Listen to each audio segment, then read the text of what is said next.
Mutual fund सही है जनाब, ये बिल्कुल सही है, लेकिन सही तब है जब आप बेस्ट म्यूचुअल फंड को सिलेक्ट करेंगे।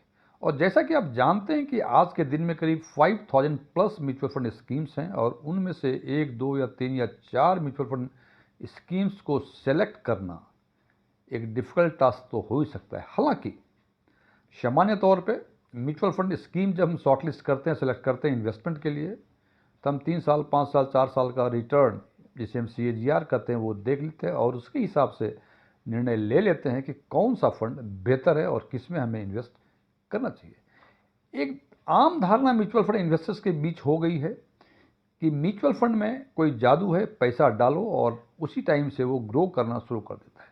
जनाब, ग्रो करना ये बात सही है कि उसी टाइम से ग्रो करना शुरू कर देता है, लेकिन ये बात भी सही है कि शायद बहुत सारे म्यूचुअल फंड स्कीम्स ऐसे हैं कि जिसमें आपको ग्रोथ रेट या तो काफ़ी कम हो या हो सकता है उसमें नेगेटिव रिटर्न हो।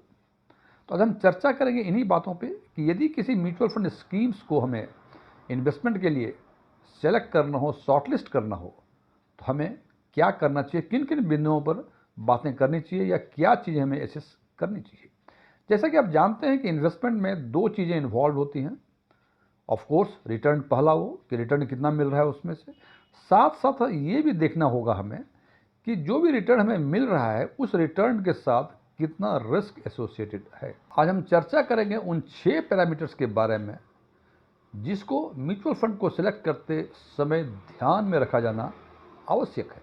और वो पैरामीटर्स हैं ट्रेलिंग रिटर्न, जिसको कि हम CAGR के फॉर्म में हम देखते हैं। दूसरा है रोलिंग रिटर्न। हो सकता है कि रोलिंग रिटर्न के बारे में आपने पहले सुना भी हो, इसके बारे में जानकारी भी हो या हो सकता है जानकारी ना हो। यदि आपको जानकारी है तो अच्छी बात है। यदि आपको पहली बार इस वीडियो के माध्यम से रोलिंग रिटर्न की जानकारी मिलने जा रही है तो कमेंट बॉक्स में रोलिंग जरूर लिखें, जिससे हम समझ जाएं कि आपको पहली बार रोलिंग रिटर्न के बारे में इस वीडियो से जानकारी हुई है। तो ये दोनों पैरामीटर्स जो हैं ये रिटर्न के पैरामीटर्स हैं। अब यदि रिस्क की बातें करें तो सबसे पहले हम बात करेंगे बीटा वैल्यू की, फिर बात करेंगे अल्फा वैल्यू की, फिर बात करेंगे शार्पे की, और एक और रिस्क रेशियो का पार्ट है जो कि पोर्टफोलियो टर्नओवर रेशियो या हम टर्नओवर रेशियो भी इसको कहते हैं। सबसे पहले हम चर्चा करेंगे पहले पैरामीटर की जो कि है ट्रेलिंग रिटर्न या CAGR का परसेंटेज होता है, जो भी कर लें इसको उसके बेसिस पे। और इस पर आगे चर्चा करने के पहले बता दूं कि कोई भी फिगर आइसोलेशन में, किसी फिगर से आप आइसोलेशन में मतलब नहीं निकाल सकते। फॉर एग्जांपल, यदि आप कहते हैं कि आपको 48 मार्क्स 49 मार्क्स मिले हुए हैं, जिसको बताएंगे 48 49 तो वो कहेगा क्या मार्क्स आया, कुछ नहीं आया है। लेकिन यदि आप उसमें बेंचमार्क डिसाइड करें कि ये 48 या 49 जो है ये 50 मार्क्स में मिला है, तो वही आदमी कहेगा it's a very good marks. उसी हिसाब से इन्वेस्टमेंट में भी यदि हम रिटर्न को हम आइसोलेशन में देखते हैं केवल, तो हमें कोई मतलब समझ में नहीं आता है। हमें खुश नहीं होना चाहिए कि किसी का 30% है, it's a very good return कहना बहुत मुश्किल है, अनलेस कि उसकी तुलना किसी बेंचमार्क से हम ना करें या किसी कंपेरिजन ना करें। और ये जो बेंचमार्क होते हैं या कंपेयर करने वाले जो आइडेंटिटी होती हैं वो होती है उसका पीयर, मतलब उस सेगमेंट का दूसरा फंड कैसा परफॉर्म कर रहा है, या उस पर्टिकुलर सेगमेंट का एवरेज रिटर्न क्या है, या तीसरा ये भी हो सकता है कि जो उसके बेंचमार्क हैं, जैसे स्मॉल कैप सेगमेंट का बेंचमार्क है निफ्टी स्मॉल कैप 250 TRI, उसका रिटर्न क्या है। और इससे जब कंपेयर करते हैं तो हम ये निर्णय ले सकते हैं कि ये परफॉर्मेंस बेहतर है या बेहतर नहीं है। इसको बेहतर ढंग से समझाने के लिए हमने 3 फंड को यहाँ शॉर्टलिस्ट किया है। शॉर्टलिस्ट किया है मतलब रैंडमली सेलेक्ट किया है। और इस पर आगे चर्चा करने के पहले हम बता दें कि हमने इन फंड को शॉर्टलिस्ट किया है स्टडी पर्पज से, हमारा कोई रिकमेंडेशन नहीं है। ये चांस था कि ये 3 फंड सेलेक्ट, कोई और फंड भी सिलेक्ट हो सकता था। ये ना समझे कि मैं इस फंड को रिकमेंड कर रहा हूँ। सबसे पहले बात करते हैं ट्रेलिंग रिटर्न इसका 1 ईयर, 3 ईयर, 5 ईयर और 10 ईयर्स की, उसके एवरेज रिटर्न और उसके बेंचमार्क रिटर्न के साथ। तो इन सब रिटर्न को देखने से भी एक बात समझ में आती है कि क्वांट स्मॉल कैप और Nippon small cap 1 year, 3 year, 5 year, 10 years में का परफॉर्मेंस जो है उनके बेंचमार्क और एवरेज रिटर्न दोनों से बेहतर है, जबकि state bank of India small cap segment का रिटर्न उनके बेंचमार्क और उनके एवरेज रिटर्न से बेहतर रिटर्न नहीं दिख रहे हैं। सो फर्दर स्टडी के लिए हमने SBI स्मॉल कैप फंड को हमने स्ट्राइक आउट कर दिया है और चर्चा करेंगे केवल क्वांट और Nippon India small cap fund की। इसमें हम देखते हैं कि 1 ईयर और 5 ईयर के टाइम टेन्योर में क्वांट म्यूचुअल फंड का परफॉर्मेंस निप्पॉन इंडिया से बेहतर दिख रहा है, जबकि 3 ईयर और 10 ईयर्स के टाइम हॉरिजन में निप्पॉन इंडिया स्मॉल कैप का परफॉर्मेंस बेहतर दिख रहा है। ये यहाँ जो है, अब आपका परसेप्शन पर डिपेंड करता है कि आपको कौन सा फंड केवल ट्रेलिंग रिटर्न के बेसिस पे बेहतर लगते हैं। किसी को शायद क्वांट लगे, किसी को निप्पॉन इंडिया स्मॉल कैप लगे। यहाँ आपको जो भी फंड अच्छा लगे, लेकिन यहाँ एक देखने वाली बातें ये हैं कि हमने एक पर्टिकुलर टाइम में 1 ईयर, 3 ईयर, 5 ईयर और 10 ईयर्स के टाइम टेन्योर का CAGR देखा है।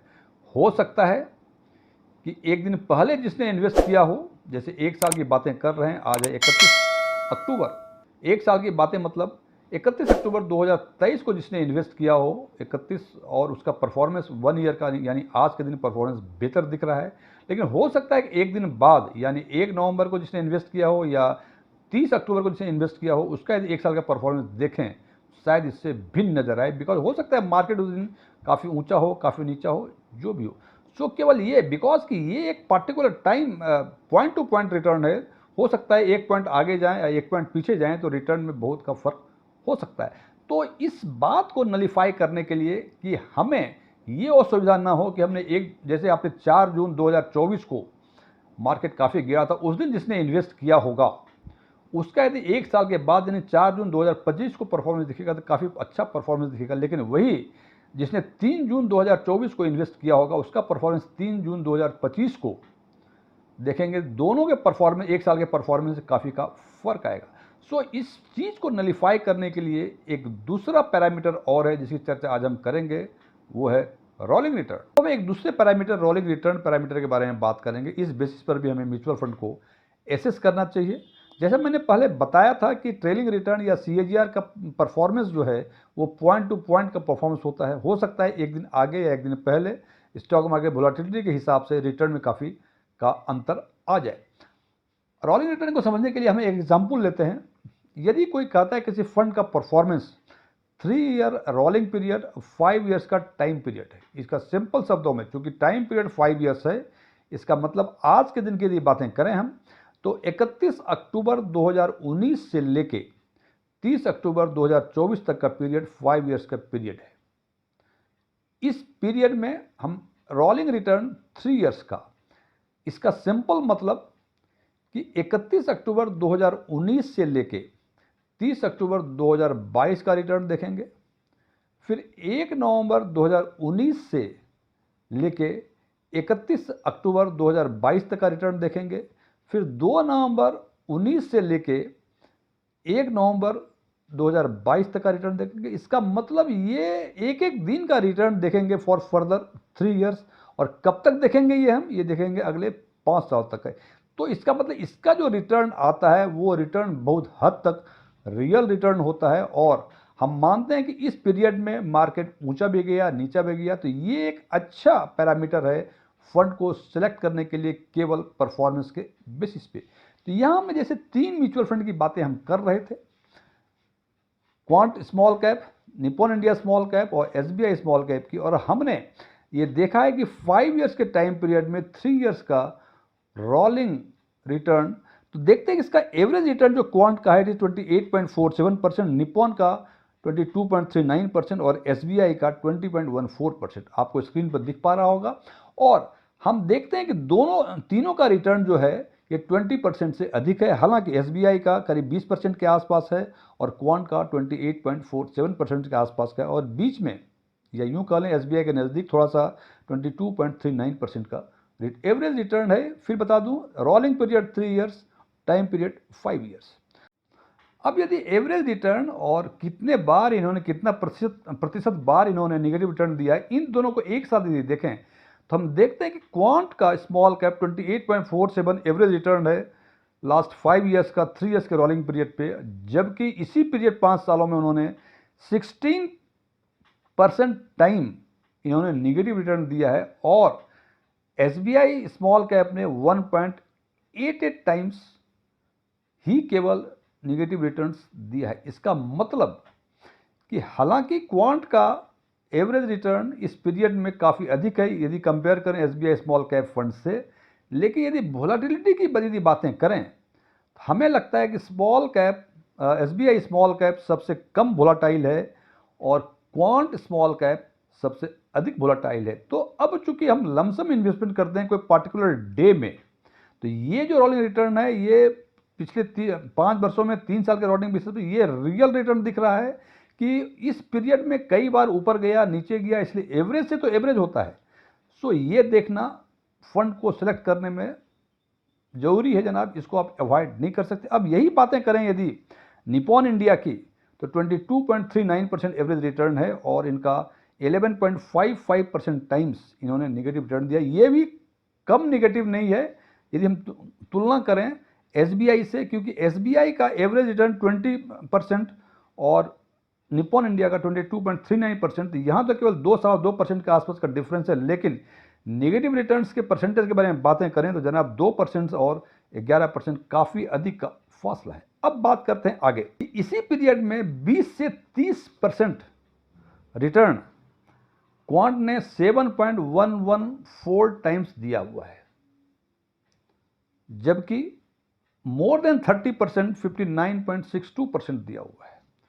निपॉन का 20 से 30% के बीच 18.66 टाइम्स और मोर देन 30 42.55 टाइम्स, और एसबीआई ने 41.95 20 से 30 और मोर देन 30 जो है ये 17.77 टाइम्स दिया हुआ इन्होंने, मोर देन 30% का रिटर्न। अब फिर बात करते हैं एवरेज रिटर्न क्वांट की 28.47 जो रिटर्न एवरेज दिया है, लेकिन उसमें से जो 100 टाइम में से करीब 60% टाइम इन्होंने मोर देन 30% का रिटर्न दिया है, और इसके दूसरे hand in other hand negative return दिया है उन्होंने 16.09%। मतलब कहाँ 59.60 टाइम्स दिया है 30% से अधिक, और दूसरा जो बॉटम लाइन है ये 16% टाइम्स दिया है उन्होंने नेगेटिव रिटर्न। तो वोलाटिलिटी का रेंज क्या है जनाब?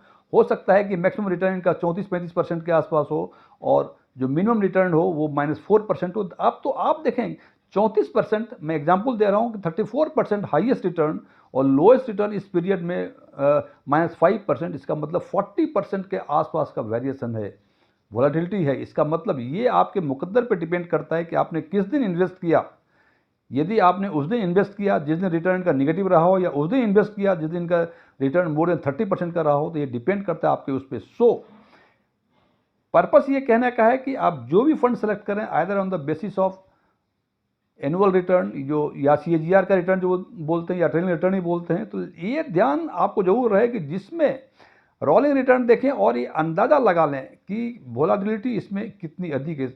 बेसिक पर्पस कहने का ये है कि जिस काम के लिए जिस एवेन्यूज में हम इन्वेस्ट कर रहे हैं उसका पता हमें होना चाहिए कि उसमें रिस्क कितना है, और रिस्क या वोलाटिलिटी कर लें ये आपको मिलेगा केवल रोलिंग रिटर्न से। सो केवल 4 वर्षों में 5 गुना, 10 वर्षों में 25 गुना, ये कह देने के बेसिस पे यदि फंड को सिलेक्ट करते हैं तो निश्चित रूप से हो सकता है कि आपको नुकसान का सामना करना पड़े। इसलिए बेहतर है कि आप ट्रेलिंग रिटर्न भी देखें और साथ में साथ रोलिंग रिटर्न देखें और उसके हिसाब से डिसीजन लें, सो दैट आपको बिल्कुल मालूम हो सके कि आपने जिस राह पे कदम बढ़ाया है वो राह पे कितने खतरे हैं, कितने कांटे हैं।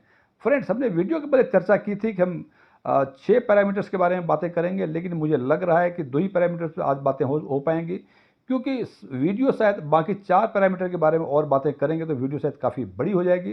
तो नेक्स्ट वीडियो में बाकी बचे हुए जो 4 पैरामीटर्स हैं उसके बारे में बातें करेंगे, जो कि रिस्क रेशियोज का रिस्क के बारे में बातें हैं। सो अभी तक बातें हुई कि ट्रेलिंग रिटर्न और रोलिंग रिटर्न केवल रिटर्न के बेसिस पर देखना है, तो ट्रेलिंग रिटर्न के साथ साथ रोलिंग रिटर्न को भी जरूर देखें, अंदाज़ा मिलेगा आपको कि वो राह कितना कठिन है। हालांकि जैसे मैंने बताया था कोई भी फंड किसी के लिए बेस्ट नहीं होता है, सबका अपना परसेप्शन होता है। किसी को लगता है कि काफ़ी सेफ फंड अच्छा है, किसी को लगता है नहीं काफ़ी वोलेटाइल फंड अच्छा है।